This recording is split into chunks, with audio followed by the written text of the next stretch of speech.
वो कौन सा फल है जो शराब बनाने के लिए भी इस्तेमाल होता है?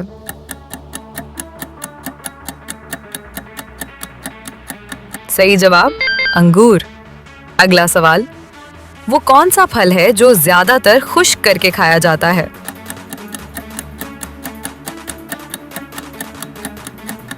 सही जवाब अंजीर।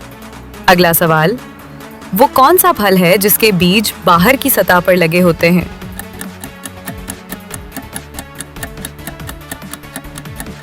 अपनी ज़हानत से इसका जवाब कमेंट सेक्शन में दें। अगला सवाल, कौन सा फल एक दरख्त पर 50 से ज़ायद किस्मों में पैदा हो सकता है?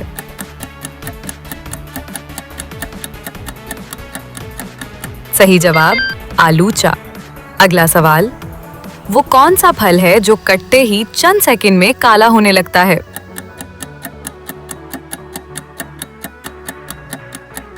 सही जवाब सेब।